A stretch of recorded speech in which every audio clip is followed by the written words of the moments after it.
ये एक चौंका देने वाली बात है कि इलोन मस्क अपनी 40s के बीच में 4 मल्टी बिलियन डॉलर्स की कंपनीज बनाने में कामयाब रहे, वो भी बिल्कुल डिफरेंट फील्ड्स में, जैसे software, energy, aerospace and transportation. आखिर इलोन मस्क की इतनी बड़ी बड़ी सफलताओं के पीछे का राज क्या है? इलोन मस्क अपने ग्राउंड ब्रेकिंग इनोवेशन और नेवर गिव अप एटीट्यूड की वजह से जाने जाते हैं। ये बताया जाता है कि इलोन मस्क लगातार हर हफ्ते 100 घंटे काम करते हैं। इलोन मस्क के बचपन की सबसे ज्यादा हैरान कर देने वाली बात ये थी कि बुक्स रीड करना उसकी मजबूरी बन चुकी थी। इलोन उस एज में बुक्स रीड करने का आदी हो चुका था जिस एज में बच्चे बुक्स के पास भी नहीं भटकना चाहते। इसीलिए इलोन के हाथ में हमेशा हमें कोई ना कोई बुक नजर आती है। इलोन के भाई किम्बल मस्क बताते हैं कि इलोन मस्क के लिए बचपन में हर दिन 10 घंटे रीड करना कोई बड़ी बात नहीं थी, और वीकेंड पर जब स्कूल की छुट्टी होती थी तो वो एक दिन में 2 बुक्स पढ़कर खत्म कर देता था। एक बार इलोन और उसकी फैमिली शॉपिंग करने के लिए बाहर गए और बीच में ही उन्हें रियलाइज हुआ कि इलोन गायब है। मे और किम्बल एकदम घबरा गए और इलोन को ढूंढने लगे, लेकिन काफी देर तक ढूंढने के बाद भी इलोन उन्हें नहीं मिला।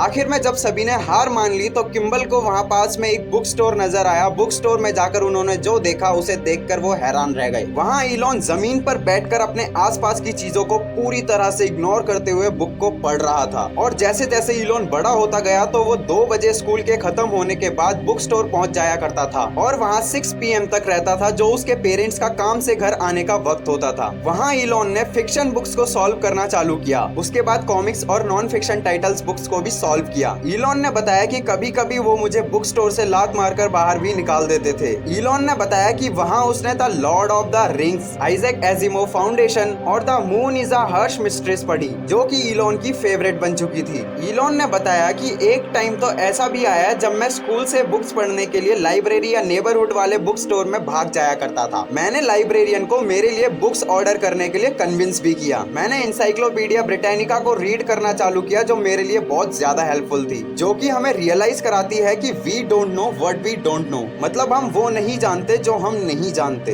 इलोन ने एनसाइक्लोपीडिया के 2 सेट्स को रीड किया, जिसने उसे फ्रेंड्स बनाने में हेल्प की। इस समय तक इलोन की फोटोग्राफिक मेमोरी बन चुकी थी। एनसाइक्लोपीडिया ने इलोन को फैक्ट्स की फैक्ट्री में बदल दिया था, जिसके बाद इलोन सब कुछ जानने वाले एक क्लासिक के रूप में सामने आया। डिनर टेबल पर इलोन की बहन टोस्का अर्थ और मून की दूरी को जानकर हैरान रह जाती थी, जब इलोन दोनों के बीच की एकदम एग्जैक्ट दूरी बता दिया करता था। इलोन ने अपने अनाड़ी तरीकों से अपने अंदर के किताबी कीड़े को मजबूत कर लिया था। मे ने बताया कि एक बार रात को इलोन अपने सिबलिंग्स के साथ बाहर खेल रहा था, तभी उनमें से किसी एक ने कहा कि उसे डार्कनेस से डर लग रहा है। तभी इलोन मस्क ने बताया कि darkness just absence of light. Maye ने बताया कि उन बच्चों ने कहा, इलोन हम आज के बाद तुम्हारे साथ नहीं खेलेंगे। एक बच्चा होते हुए भी वो लोगों को हमेशा करेक्ट करने के लिए उत्सुक रहता था, और उसके इसी बिहेवियर की वजह से दूसरे बच्चे उससे दूर होने लगे थे। और इलोन ऐसा इसीलिए करता था क्योंकि उसे लगता था कि लोग अपनी थिंकिंग के फ्लॉज के बारे में जानकर खुश होंगे। इलोन की मदर कहती थी कि मैं उसकी माँ होने के नाते उसके लिए बहुत बुरा फील करती थी, क्योंकि मैं देखती थी कि इलोन को फ्रेंड्स की जरूरत है पर कोई भी उसके साथ फ्रेंडशिप नहीं करना चाहता था। किम्बल और टॉस्का तो अपने दोस्तों को घर पर बुला लिया करते थे, बट इलोन ऐसा नहीं करता था क्योंकि उसके पास दोस्त नहीं थे। लेकिन इलोन अजीब बच्चा था। इलोन की मदर किम्बल और टोस्का से इलोन को अपने साथ शामिल करने के लिए कहती थी, जिस पर वो कहते थे कि mom, Elon is not fun. जैसे जैसे इलोन बड़ा होता गया, उसका अपने भाई बहनों के लिए गहरा लगाव बनता चला गया। हालांकि इलोन स्कूल में अपने तक ही सीमित रहता था, लेकिन उसका अपनी फैमिली के साथ मिलनसार बिहेवियर था। इलोन ने शुरुआती दिनों में बुक्स रीड करने में जो लंबा समय बिताया, उस हैबिट ने इलोन के करियर में बहुत बड़े पैमाने पर योगदान दिया। जब भी कोई इलोन से पूछता है कि उसने कैसे स्पेस ट्रेवलिंग रॉकेट्स को बनाना सीखा, तो उसका रिप्लाई काफी छोटा और चौंका देने वाला होता था। इलोन के पास बस 3 वर्ड्स का एक ही जवाब रहता था, आई रीड बुक्स। जब इलोन मस्क ने स्पेसएक्स को स्टार्ट किया था तो उसे रॉकेट बनाने के बारे में कुछ भी नहीं पता था। उसने टॉम म्यूक्लर जैसे शार्प माइंडेड लोगों को हायर किया, जो कि रॉकेट इंजन डिजाइनर था। टॉम और दूसरे एम्प्लॉइज बताते हैं कि इलोन कंसिस्टेंटली क्वेश्चन करता रहता था कि तुमने ये काम इस तरीके से क्यों किया। पहले तो टॉम सोचता था कि इलोन उनका टेस्ट ले रहा है कि टॉम इसके बारे में जानता भी है या नहीं, लेकिन उसके बाद उन्हें रियलाइज हुआ कि वो उनसे सीख रहा था। इलोन उनसे ये भी पूछा करता था कि इसके पीछे की फिजिक्स क्या है। इलोन फिजिक्स बहुत अच्छे से समझता था, लेकिन उन्हें उसे अप्लाइड फिजिक्स में बदलना पड़ा। इसी बीच उन शार्प लोगों से सीखते सीखते जो इलोन ने हायर किए थे और टेक्स्ट बुक्स को पढ़कर Elon self taught rocket scientist बन गया। ये एक कॉमन बिलीफ है कि वर्ल्ड क्लास बनने के लिए इंसान को ओनली एक ही फील्ड पर फोकस्ड होना पड़ता है, लेकिन इलोन ने ये रूल तोड़ दिया। इलोन की expertise rocket science, engineering, physics and artificial intelligence switch to solar power and energy में है। अब आपको पता चल गया होगा कि इलॉन मस्क के इतने सक्सेसफुल बनने के पीछे का सीक्रेट क्या है। ओनली एक बचपन की हैबिट जिसने उन्हें आज इतना सक्सेसफुल बनाया। आई होप आपको ये जानकर मजा आया होगा और वैल्यू भी मिली होगी। अगर मिली है तो चैनल को प्लीज